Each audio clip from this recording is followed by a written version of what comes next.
डोरी पकड़ के हिलाने लगी और अपने लाला को झुला रही है। कठुला कंठ भद्र केहरी नखे राजत रुचिरी। कैसो श्रृंगार करायो है यशोदा मैया ने। देख क्या क्या पहना रखा अपने लाला को। गले में पहनाते हैं आप भी, कोई ताबीज बांधता है, क्या क्या बांध देते हैं बच्चों की, कमर में भी बांधते हैं। तो काले काले से आते हैं, क्या क्या कहते हैं आप जान दो, मुझे तो याद नहीं है।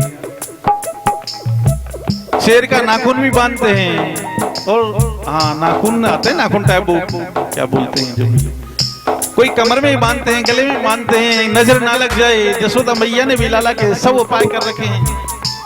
ऐसे कन्हैया को पालने में झुला रही है, देख रही है मेरो लाला कितना प्यारो है। नंद बाबा से कहती है कि धीरे धीरे बात करो जी, बोलो मत। और कैसी लीला कर रहे हैं प्रभु। यशोदा हरि पालने झुलावे,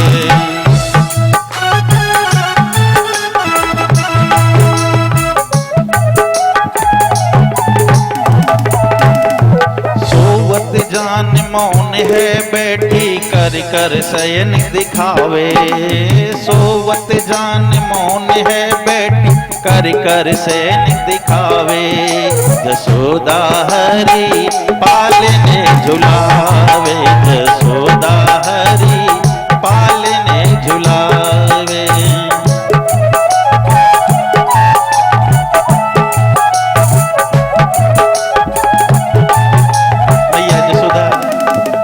लाला को झुला रही है। हम जैसे नंद बाबा आए तो आंखों के इशारे से समझा रही है कि लाला सुनो, देखो, चुप चुप बोलना नहीं है। ऐसी बाल लीलान को जो सुख सूर अमर मुनि दुर्लभ, सो नंद भावनी पावे।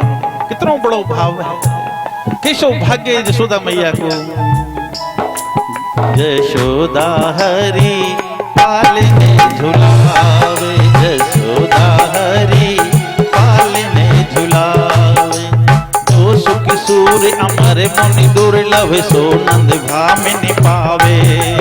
जो सुख सूर अमर मुनि दुर्लभ, सो नंद भामिनी पावे। यशोदा हरि पालने झुलावे।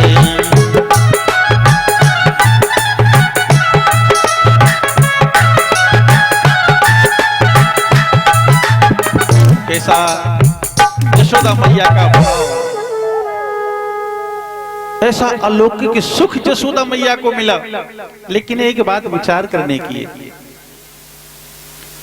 जन्म तो कन्हैया को हो जेल में, लाला तो देवकी मैया को, पर देवकी मैया को तो कुछ ही सुख ना मिलो। ठाकुर जी की बाल लीलान को कोई सुख मिले हो क्या बताओ? ना तो बेचारी दूध पिला सकी, ना गोद में खिला सकी, ना बाल लीलाएं देख सकी, और सारो आनंद को ने लियो यशोदा मैया ने लियो कि ना।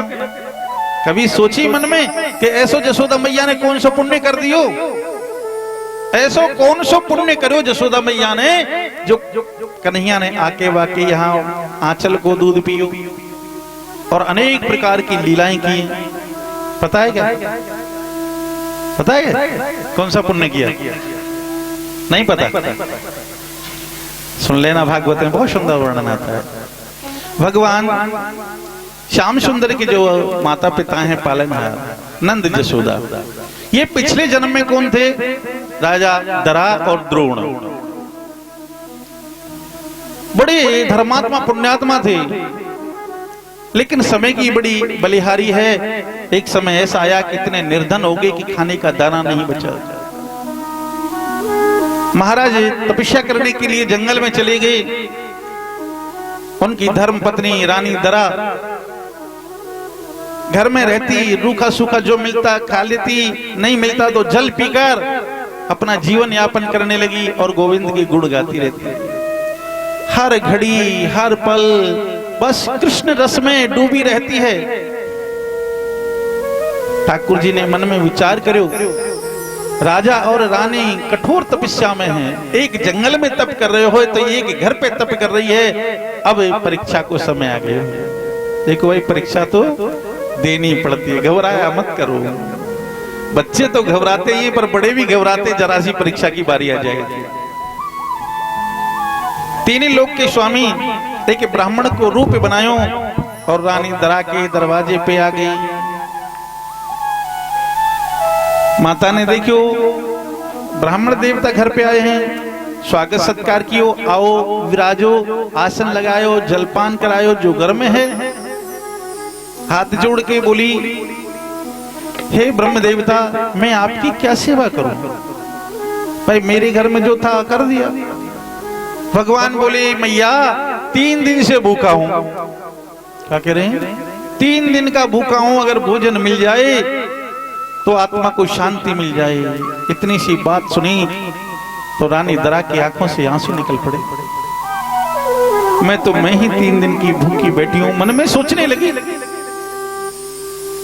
मुझे भोजन के दर्शन किए 3 दिन हो गए, लेकिन आज मेरे द्वारे एक अतिथि ब्राह्मण आया है। अगर ये निराश होके चला गया, ये भूखा चला गया, तो मेरी सारी तपस्या, मेरा सारा ये ग्रस्त धर्म, ये सब भजन करना सब बेकार है। घर से ब्राह्मण भूखा नहीं जाना चाहिए। कहने लगी, महाराज आप थोड़ा विश्राम करो, मैं भी व्यवस्था करती हूँ।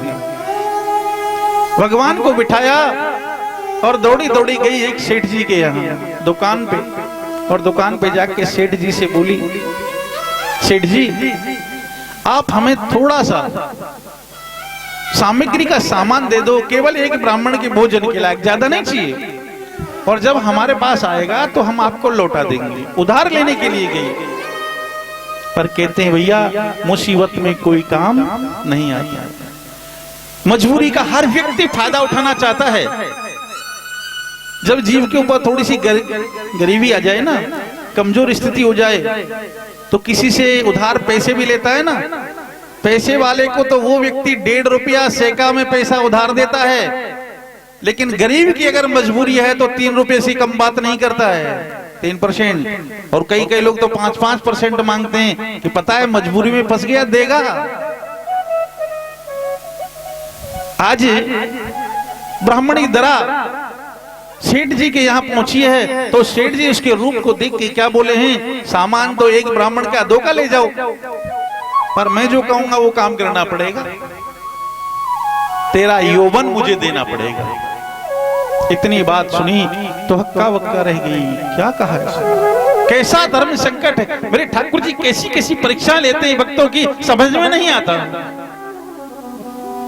एक तरफ घर पे अतिथि बैठा है भूखा प्यासा, एक तरफ सेठ जी की वाणी सुनकर अब क्या करे, ब्राह्मण को भगाए या सेठ जी की माने, बड़ी दुविधा में पड़ गई।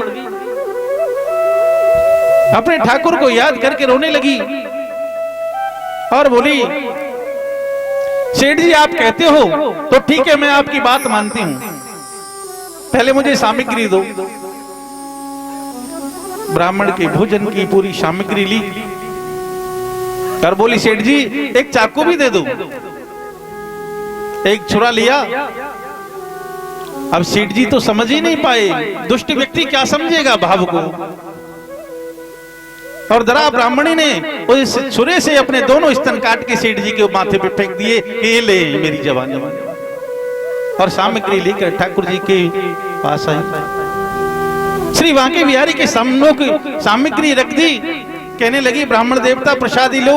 अपना साड़ी से पल्लू से आंचल ढक लिया कि कहीं पता ना चले, पर वो तो अंतर्यामी। कहने लगे, बहन मिया तेरे ये रक्त कहां से, ये आंचल से कैसे रक्त निकला? तो छुपाने लगी, नहीं नहीं महाराज कुछ नहीं है, आप तो प्रसादी बनाओ और खाओ। ठाकुर जी ने जब उसके ऐसे अतिथि सम्मान को देखा, कहने लगे, मैया आज मेरे कारण तेरे आंचल से रक्त बहा है, तो मैं वचन देता हूं अगले जन्म में जब अवतार धारण करूंगा तो तेरे आंचल का ही दूध पीऊंगा और तेरे लिए बाल लीला उनको आनंद कराऊंगा। बोलिए भक्तवत्सल भगवान है कि ऐसे मेरे ठाकुर जी मैया जसोदा को पिछले जन्म में वरदान दिया, इसलिए इसी जन्म में आकर कन्हैया माँ के आंचल का दूध पीते हैं और बड़ा लाड लड़ा रही है जसोदा मैया। धन्य जसोदा भाग्य तिहारो। ऐसा भाग्य हर कोई नहीं पा सकता। क्यों नहीं पा सकता? आज हम ईश्वर के निमित्त कहीं 100, 200, 500 रुपए खर्च करते तो अहंकार में फट जाते कि हमारे जैसा कोई नहीं है। अरे दान तो वो होता है, वेद कहते हैं दाहिना हाथ दे बाएं को पता भी नहीं लगे कितना देना है, कहां देना है, प्रभु को तेरा तुझको दान किया है। देखो अतिथि का स्वागत करने के लिए दरा ने कितना बड़ा बलिदान दिया। क्या हम ऐसा कर सकते हैं? हम ऐसा नहीं कर सकते तो ठाकुर जी हमारे घर क्यों आएंगे? क्या करते हैं हम ठाकुर जी के लिए? एक 2 रुपए की अगरबत्ती, 2 अगरबत्ती लगाएंगे, झूठी सांची हनुमान जी के आगे गाड़ देंगे और इतनी लंबी लिस्ट पकड़ा देंगे। हनुमान जी महाराज मेरे छोरा की शादी कर देना, मेरे मकान भी बना देना, मेरे छोरा की नौकरी भी लगवा देना, बेटी की भी अच्छे घर में शादी कर देना। 2 अगरबत्ती लगाई, इतनी लंबी लिस्ट, हनुमान जी भी छोड़ के भाग जाते हैं मूर्ति को। बोलो कोई करेगा? आपको 10 रुपए दे के सारे दिन काम कराएं, करेंगे क्या? आज का प्राणी इतना स्वार्थी हो गया, निकम्मा हो गया कि भगवान भाग रहे हैं उनके मन। और भक्त भगवान के प्रति समर्पण करता है। भक्ति में और ज्ञान में यही तो अंतर है। ज्ञान में तर्क वितर्क होता है, भक्ति में तर्क नहीं होता, समर्पण होता है, सब तेरा है। एक छोटी सी बात मुझे याद आ गई। एक संत एक बार यमुना जी के तट पर बैठे थे। बैठे बैठे क्या देखने लगे, एक गुजरी दूध बेचा करती थी, दूध बेचने के लिए वहां आई। उसने आवाज लगाई, भैया अपना अपना दूध ले जाओ। तो सभी अपना अपना दूध लेने के लिए आए, जैसे आजकल आप भी आते हो घर से बाहर। सभी को नाप नाप करके वो दूध देने लगी। सबको दूध दे दिया। इतने में ही क्या देखा, एक युवक आया। एक युवक दूध लेने आया तो गुजरी ने क्या किया, सारा दूध लेके उसके पात्र में डोल दिया, पूरा के पूरा ले जा। संत ने ये दृश्य देखा कि सबको नाप नाप के दे रही थी ये गुजरी, लेकिन ये युवक कौन है जो इसने सारा ही इसको दे दिया और नापा ही नहीं। पास में एक दूसरी गोपी बैठी, संत से रहा नहीं गया, पूछने लगे देवी ये क्या दृश्य है, मेरी समझ में नहीं आया। सबको नाप के दिया इसने, लेकिन इस युवक को बिना नापे सब भर दिया, क्या लगता है इसका? तो गोपी बोली महाराज ये गुजरी इस युवक से प्रेम करती है, और जहां प्रेम होता है वहां नाप तोल नहीं होती है। प्रेम में नाप नहीं है, प्रेम में गिनती होती है क्या? संत को एकदम ज्ञान हुआ कि धिक्कार है मुझे, मैं रोजाना गिनता हूं, आज मैंने 5 माला की, आज मैंने 7 माला की, मैं तो गिन गिन करके सेठों की तरह हिसाब लगा रहा हूं। अरे जिससे प्रेम करते हैं मेरे से तो अच्छी ये गुजरी है, जिससे प्रेम करती है वहां नाप तोल सब खत्म, तेरा ये सब तेरा है, ले ले तू। उसी क्षण माला को भी तोड़ के फेंक दिया महात्मा जी ने कि अब मेरा कुछ भी नहीं है, सब मेरे गोविंद का है, सब मेरे ठाकुर का। तो ये भाव होता है, जब ऐसा समर्पण होगा तो मेरे कन्हैया जरूर कृपा करेंगे। वो ऐसा निर्दयी नहीं है कि जो कृपा ना करे, वो देखता है कि तुम्हारा मन कैसा है। कई ऐसे कंजूस लोग होते हैं, घरों से आते हैं, चलो भाई कथा सुने, देखते हैं सब लोग धर्म पुण्य कर रहे हैं, वो भी जेब से 10 का नोट निकाला, मुट्ठी में बांध लिया, सोचने लगा मैं भी चढ़ाऊं। 2 कदम आगे आया, फिर सोचने लगा मेरे चढ़ाना कोई जरूरी है क्या, इतने सारे लोग तो चढ़ा रहे हैं। फिर थोड़ा वापस होगा, फिर सोचने लगा अरे सभी चढ़ा रहे, थोड़ा चढ़ाई दूं, देखा नोट को, फिर मुट्ठी बंद कर ली। फिर देखने लगा इतनी सारी गोपियां तो दान कर रही है, मनमान पीसा हो गया पंडित जी के पास, मेरे चढ़ाने से क्या फर्क पड़ता है। पर क्या करे, सभी चढ़ा रहे तो थोड़ी लाज भी आने लगी, तो शर्म के मारे सोचा कि चलो चढ़ाई देता हूं। भागवत जी के सामने तक आ गया, अब देखने लगा कि चढ़ाना तो पड़ेगा। तो क्या सोचा, भैया एक बार आखिरी बार देख तो लूं ये मेरे को छोड़ के जाएगा कि नहीं। अब इतनी देर से मुट्ठी बांध के जो पसीना में बैठा बेचारा, नोट भी गीला हो गया। जैसे ही सेठ जी ने खोल के देखा तो पसीने में हो रहा, तो कहने लगा अरे भैया तू क्यों रोता है, तू मुझे छोड़ के नहीं जाना चाहता तो नहीं छोड़ूंगा तुझे, वापस मुट्ठी में बांधा और चला गया। ऐसे ऐसे कंजूस होते हैं, फिर वो कहते हैं कि भगवान कृपा नहीं करता। अरे प्यारे, भगवान कैसी कृपा करे बताओ? आप किसी को मजदूरी नहीं देंगे तो मजदूर रुकेगा क्या? कभी नहीं रुकेगा। अगर कोई 300 रुपए में मजदूर आया है, आप उसको 310 रुपए दे करके भेजो, ऊपर से चाय भी पिला दो, और दूसरे दिन वो आगे से कहेगा सेठ जी कोई काम हो तो बताना। बोलो कहेगा कि नहीं? सेठ जी कोई काम हो तो बताना। 10 बार आपको जहां मिलोगे, जहां कहेगा आप तो एक बार फोन कर देना, मैं खुद ही आ जाऊंगा। कहता है कि नहीं? और 300 रुपए की तय करके लाए, 250 रुपए पकड़ा रहे और आंखों निकाल रहे हो, तो अगले दिन आएगा क्या? एक मजदूर नहीं आता तो मेरा गोविंद कैसे आ जाएगा?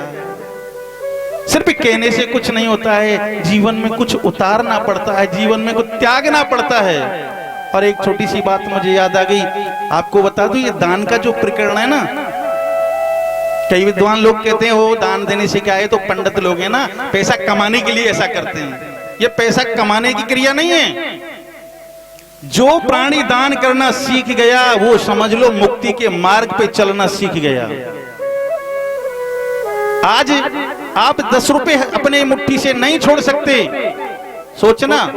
तो जिस घर में, जिस शरीर में आप रह रहे हो वर्षों से, क्या आप इसे आसानी से छोड़ दोगे? जिस जगह हम रहते हैं उस जगह से आसक्ति हो जाती है, मोह पे